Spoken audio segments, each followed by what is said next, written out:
ನಮಸ್ಕಾರ ವೀಕ್ಷಕರೇ, supreme TV ನ್ಯೂಸ್ಗೆ ಸ್ವಾಗತ. ನಾನು ಅಶ್ವಥ್. ಕೊನೆಗೂ ಸಿದ್ದರಾಮಯ್ಯ ಇವತ್ತು ರಾಜೀನಾಮೆಯನ್ನ ಕೊಟ್ಟೇ ಬಿಟ್ರು. ಸಿದ್ದು ಅಭಿಮಾನಿಗಳಿಗೆ ಈ ಒಂದು ವಿಚಾರ ಎಲ್ಲೋ ಒಂದ್ ಕಡೆ ಸಿಕ್ಕಾಪಟ್ಟೆ ನೋವು ತಂದಿರುವಂತಹ ಒಂದು ವಿಚಾರ. ಆದ್ರೂ ಕೂಡ ಅನಿವಾರ್ಯತೆ ಇತ್ತು. ಸಿದ್ದರಾಮಯ್ಯ ಹೈಕಮಾಂಡ್ ಮಾತಿಗೆ ಹೈಕಮಾಂಡ್ಗೆ ಕೊಟ್ಟಂತಹ ಮಾತಿಗೆ ಇವತ್ತು ಬದ್ಧರಾಗಿದ್ದಾರೆ. ರಾಹುಲ್ ಗಾಂಧಿ ಅವರು ನೀವು ರಾಜೀನಾಮೆಯನ್ನು ಕೊಡಿ, ಬೇರೆಯವರಿಗೆ ಅವಕಾಶ ಮಾಡಿಕೊಡಿ ಅಂತಂತೇಳಿ ಯಾವಾಗ ಒಂದು ಮಾತನ್ನ ಹೇಳಿದ್ರು, ಆ ಮಾತಿಗೆ ಇವತ್ತು ಅವರ ಮಾತಿಗೆ ಬೆಲೆ ಕೊಟ್ಟು ಇವತ್ತು ಸಿದ್ದರಾಮಯ್ಯ ಅವರು ರಾಜೀನಾಮೆಯನ್ನು ಕೊಟ್ಟಿದ್ದಾರೆ. ಸುದೀರ್ಘ 8 ವರ್ಷಗಳ ಸಿಎಂ.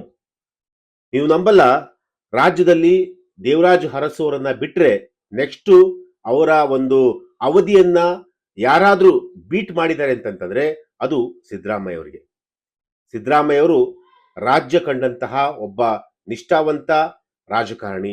ಆದ್ರೆ ಕೆಲವೊಂದು ವಿಚಾರಗಳಲ್ಲಿ, ಅದರಲ್ಲೂ ಕೂಡ ಫಸ್ಟ್ ಟರ್ಮ್ ಅಲ್ಲಿ ತುಂಬಾ ಅದ್ಭುತವಾಗಿ ಏನು ಸಿಎಂ ಸ್ಥಾನವನ್ನ ತುಂಬಾ ಅದ್ಭುತವಾಗಿ ನೆರವೇರಿಸಿಕೊಂಡು ಬಂದ್ರು. ಆ ಒಂದು ಜವಾಬ್ದಾರಿಯನ್ನು ಕೂಡ ತುಂಬಾ ಚೆನ್ನಾಗಿ ನಡೆಸ್ಕೊಂಡು ಬಂದ್ರು. ಆದ್ರೆ ಸೆಕೆಂಡ್ ಟರ್ಮ್ ಅಲ್ಲಿ ಒಂದಷ್ಟು ಏಳು ಬೀಳುಗಳಾಯ್ತು. ಅದರಲ್ಲೂ ಕೂಡ ಫಸ್ಟ್ ಟರ್ಮ್ ಅಲ್ಲಿ ಅಂದ್ರೆ ಮೊದಲ ಒಂದು ವರ್ಷದಲ್ಲಿ, ಈಗ ಸಿದ್ದರಾಮಯ್ಯ ಅವರು ಅಧಿಕಾರವನ್ನ ವಹಿಸಿಕೊಂಡು 3 ವರ್ಷ ಕಳೆದಿರುವಂತಹದ್ದು. 3 ವರ್ಷದಲ್ಲಿ ಮೊದಲ ಒಂದು ವರ್ಷ ಆ ಗ್ಯಾರಂಟಿಗಳಿಗೆ ಹಣವನ್ನ ಹೊಂದಿಸುವಂತ ಒಂದು ಕೆಲಸವನ್ನ ಮಾಡ್ಕೊಂಡು ಬರ್ತಾನೆ ಇದ್ರು. ಅದಾದ ನಂತರ 2ನೇ ವರ್ಷ ಏನು ಮೂಡ ಹಗರಣ, ಮತ್ತೆ ಅವರಿಗೆ ಈ ಮೂಡ ಹಗರಣ ಅನ್ನೋದು ಸಾಕಷ್ಟು ಡ್ಯಾಮೇಜ್ ಕೂಡ ಮಾಡಿತು. ಅದಾದ ನಂತರ ಏನು ಸಿಎಂ ಸಿದ್ದರಾಮಯ್ಯ ಅವರು ಅಧಿಕಾರಕ್ಕೆ ಇಳಿಯುವಂತಹ ಒಂದು ವಿಚಾರ, ಈ ಒಂದು ವಿಚಾರ ಇದೆಯಲ್ಲ, ಕಳೆದ 1 ವರ್ಷಗಳಿಂದ ಕೂಡ ನಿರಂತರವಾಗಿ ಸಿದ್ದರಾಮಯ್ಯ ಅವರನ್ನ ತುಂಬಾ ಕಾಡಿತ್ತು. ಅದರಲ್ಲೂ ಕೂಡ ಡಿ ಕೆ ಶಿವಕುಮಾರ್ ಅವರ ಬಣ, ಡಿ ಕೆ ಶಿವಕುಮಾರ್ ಅವರು ಪದೇ ಪದೇ ಹೈಕಮಾಂಡ್ ಬಳಿ ಹೋಗಿ ಡಿ ಕೆ ಶಿವಕುಮಾರ್ ಅವರಿಗೆ ಒಂದು ಚಾನ್ಸ್ ಕೊಡಿ ಅಂತ ಹೇಳಿ ಪದೇ ಪದೇ ಕೇಳ್ತಲೇ ಇದ್ರು. ರಾಹುಲ್ ಗಾಂಧಿ ಅವರು ರಾಜೀನಾಮೆಯನ್ನ ಕೊಡಿ ಅಂತಂತಂದ್ರೆ ನಾನು ರಾಜೀನಾಮೆಯನ್ನ ಕೊಡ್ತೀನಿ ಅಂತ ಹೇಳಿ ಸಿದ್ದರಾಮಯ್ಯನವರು ಹೇಳ್ಕೊಂಡು ಬರ್ತಾನೆ ಇದ್ರು. ಆದ್ರೀಗ ಆ ಸನಿಹ, ಆ ವಿಚಾರ ಈಗ ಬಂದೇ ಬಿಟ್ಟಿರುವಂತದ್ದು.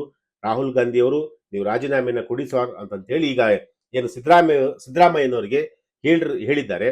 ಸೊ ಅವರ ಮಾತಿಗೆ ಕಟು ಬಿದ್ದು ಇವತ್ತ ಸಿದ್ದರಾಮಯ್ಯನವರು ರಾಜೀನಾಮೆಯನ್ನ ಕೊಟ್ಟಿರುವಂತದ್ದು.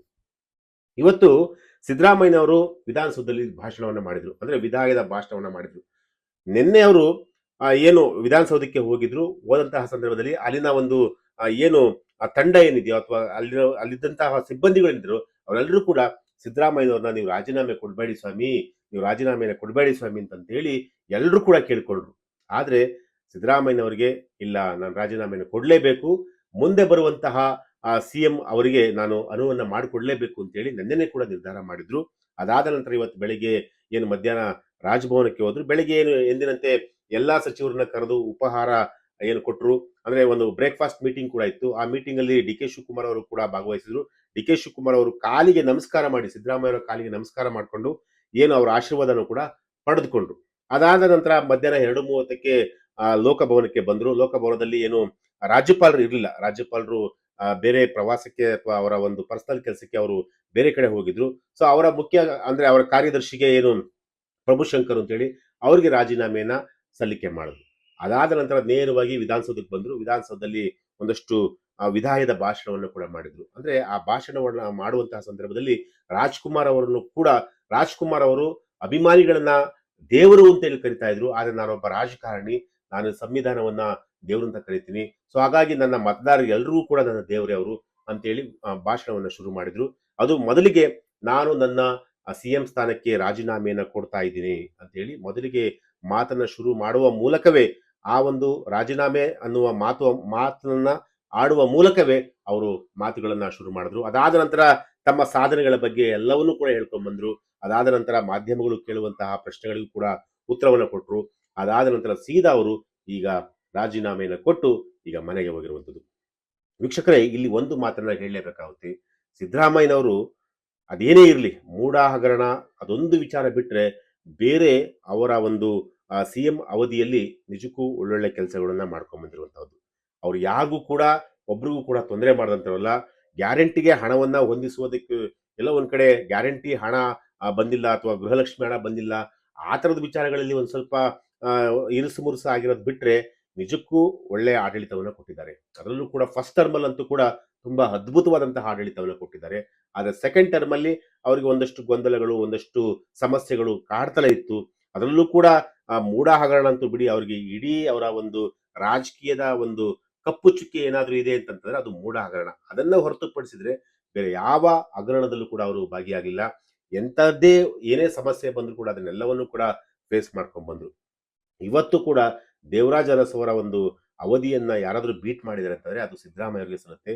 ಸಿದ್ದರಾಮಯ್ಯನವರು ನಾಡು ಕಂಡಂತಹ ಒಬ್ಬ ಅದ್ಭುತ ರಾಜಕಾರಣಿ, ಒಬ್ಬ ಅದ್ಭುತವಾದಂತಹ ಸಿಎಂ, ಒಬ್ಬ ಒಬ್ಬ ಅದ್ಭುತವಾದಂತಹ ಆಡಳಿತಗಾರ. ಸೊ ಇವತ್ತು ಸಿದ್ದರಾಮಯ್ಯ ಅವರು ಎಲ್ಲ ಒಂದ್ ಕಡೆ ರಾಜೀನಾಮೆಯನ್ನು ಕೊಟ್ಟಿರುವಂತದ್ದು ಅವರ ಅಭಿಮಾನಿಗಳಿಗೆ, ಇಡೀ ಕರ್ನಾಟಕಕ್ಕೆ ಎಲ್ಲ ಒಂದ್ ಕಡೆ ತುಂಬಾ ಬೇಸರವಾದಂತಹ ಒಂದು ವಿಚಾರ ಅಂತ ಹೇಳ್ಬೋದು. ಅದರಲ್ಲೂ ಕೂಡ ಈಗ ಡಿ ಕೆ ಶಿವಕುಮಾರ್ ಅವರ ಏನು ಆಪ್ತರಿಗೆ ಅಥವಾ ಅವರ ಅಭಿಮಾನಿಗಳಿಗೆ ಖುಷಿ ಇರ್ಬೋದು, ಇಲ್ಲ ಅಂತ ಹೇಳಲ್ಲ. ಆದ್ರೆ ಸಿದ್ದರಾಮಯ್ಯ ಅವರು ಹೋಗಿರುವಂತಹದ್ದು ಎಲ್ಲ ಒಂದ್ ಕಡೆ ಸಾಕಷ್ಟು ಬೇಸರವನ್ನ ತಂದಿರುವಂತದ್ದು. ಎನಿವೆ ಏನೇ ಆಗಿದ್ರು ಕೂಡ ಸಿದ್ದರಾಮಯ್ಯರು ಇವತ್ತು ರಾಜೀನಾಮೆಯನ್ನು ಕೊಟ್ಟಿದ್ದಾರೆ. ಮುಂದೆ ಯಾರು ಸಿಎಂ ಆಗ್ತಾರೆ? ಡಿ ಕೆ ಶಿವಕುಮಾರ್ ಅವರು ಈಗ ಅಧಿಕೃತವಾಗಿ ಡಿ ಕೆ ಶಿವಕುಮಾರ್ ಅವರೇ ಸಿಎಂ ಆಗ್ತಾರೆ ಅಂತ ಹೇಳಿ ಸುದ್ದಿ ಕೂಡ ಹರಿದಾಡ್ತಿರುವಂತದ್ದು. ಆದ್ರೆ ಹೈಕಮಾಂಡ್ ಯಾರ ಕೊನೆ ಕ್ಷಣದಲ್ಲಿ ಏನ್ ಬೇಕಾದ್ರೂ ಆಗ್ಬೋದು, ಯಾಕಂದ್ರೆ ಇದು ರಾಜಕಾರಣ ಅಲ್ವಾ.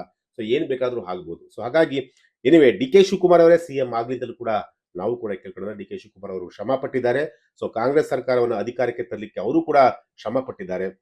ಸೊ ಹಾಗಾಗಿ ಅವ್ರಿಗೂ ಕೂಡ ಒಳ್ಳೇದಾಗಲಿ ಅಂತ ಹೇಳ್ತಾ, ಎಸ್, ಇದು ಇವತ್ತಿನ ಒಂದು ವಿಚಾರ. ನಾಳೆ ಮತ್ತೊಂದು ವಿಚಾರದೊಂದಿಗೆ ನಾನು ನಿಮ್ಮನ್ನ ಭೇಟಿ ಆಗ್ತೀನಿ. ನಿರಂತರ ಸುದ್ದಿಗಾಗಿ ನೋಡ್ತಾ ಇರಿ supreme TV news. Thank you.